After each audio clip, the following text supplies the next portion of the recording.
दोस्तों, legal and legal में एक बार फिर से आपका स्वागत है।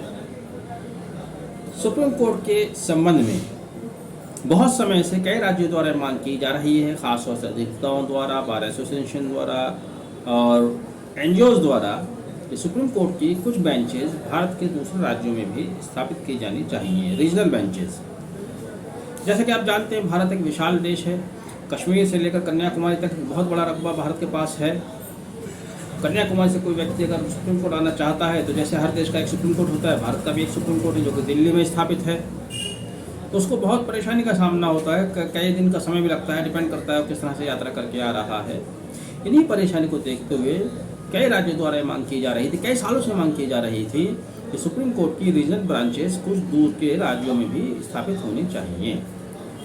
इसी संबंध में साल 2009 में लॉ कमीशन की एक रिपोर्ट आई थी, 229वीं रिपोर्ट आई थी, जिसमें उन्होंने रिकमेंड किया था कि सुप्रीम कोर्ट की रीजनल ब्रांचेस स्थापित की जानी चाहिए, की जा सकती हैं। लॉ कमीशन की 229वीं रिपोर्ट को ही आधार बनाकर सुप्रीम कोर्ट के समक्ष एक एनजीओ, लोक प्रहरी के नाम से एनजीओ है, उनके द्वारा एक रिट फाइल की गई थी।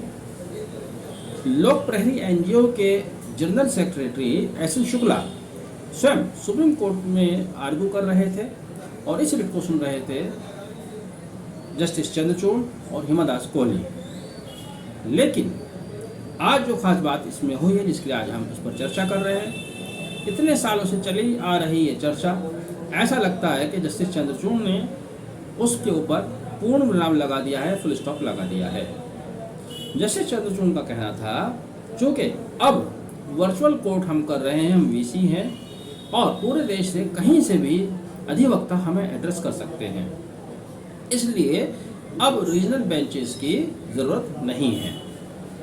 जस्टिस चंद्रचूड़ ने यह भी कहा कि आप जिस रिपोर्ट के आधार पर यहाँ आए हैं वह 2009 की रिपोर्ट है, 12 साल पुरानी है, 229वीं लॉ कमीशन जो मैंने आपको बताया।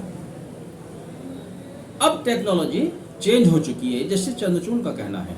अब टेक्नोलॉजी चेंज हो चुकी है, अब अधिवक्ता अपने घरों से, अपने दफ्तरों से बैठकर यहाँ सुप्रीम कोर्ट में ऑनलाइन आर्गूमेंट कर रहे हैं। तो अब प्रेजेंट सिचुएशन में सुप्रीम कोर्ट की रीजनल बेंचेस कहीं और स्थापित करने की ज़रूरत नहीं है।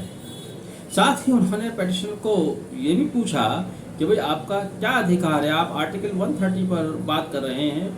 आर्टिकल 130 सीजीआई का अधिकार है।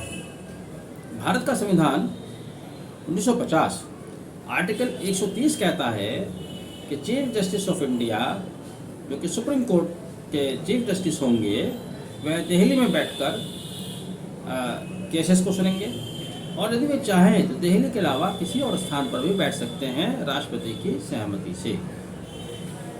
एस एन शुक्ला ने उसका हवाला दिया कि भाई आर्टिकल 130 में प्रावधान किया गया है, इसलिए आप किसी और राज्य में भी बैठकर मुकदमे की सुनवाई कर सकते हैं, इसलिए रीजनल बेंचेस स्थापित की जा सकती हैं। जिस पर जस्टिस चंद्रचूड़ का कहना था, यह अधिकार सीजीआई का है, आपका नहीं है। बहरहाल इस सारे डिस्कशन का जो निचोड़ निकल कर आया और रिट का जो निचोड़ निकल कर आता है वो ये आता है कि जो एक ज़माने से 15-20 साल से या उससे पुराने समय से मांग की जा रही थी कि सुप्रीम कोर्ट के रीजनल बेंचेस स्थापित की जानी चाहिए, एक तरह से उस पर प्रोग्राम लगा दिया गया है। इसमें अभी एक पिटीशन और चल रही थी जिस पर के वेणुगोपाल के समय जब वो आई, जिस समय वह भारत के अटॉर्नी जनरल थे, उन्होंने इस पर कुछ समय मांगा था।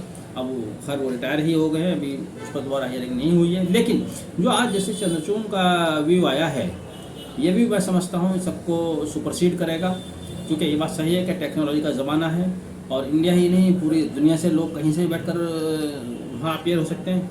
लेकिन एक बात जो शायद एस एन शुक्ला ने नहीं उठाई, क्योंकि वो तो रीजनल बेंच की ही मांग लेकर खड़े हुए थे, उनको कहना चाहिए था कि ठीक है आप रीजनल बेंचेस नहीं दीजिए, लेकिन फाइलिंग काउंटर तो कम से कम दिए जा सकते हैं। और भारत के एटलीस्ट हर हाई कोर्ट में फाइलिंग काउंटर होना चाहिए, या आप प्रक्रिया इस तरह की बनाएं कि ऑनलाइन फाइलिंग हो जाए। क्योंकि ऑनलाइन फाइलिंग मैं समझता हूँ अभी शायद 100% नहीं हो पा रही है, क्योंकि उसके लिए आपको AOR की ज़रूरत होती है, रजिस्ट्रार की भी ज़रूरत होती है, तो कहीं ना कहीं फिजिकली आपको वहाँ जाना पड़ता है। इसलिए मैं समझता हूँ कि फाइलिंग काउंटर स्थापित किए जा सकते हैं, या फाइलिंग की प्रक्रिया 100% रूप से ऑनलाइन इस तरह से की जाए कि किसी अधिवक्ता को सुप्रीम कोर्ट का रुख फिजिकली ना करना पड़े, सारे काम उसके ऑनलाइन हो जाए।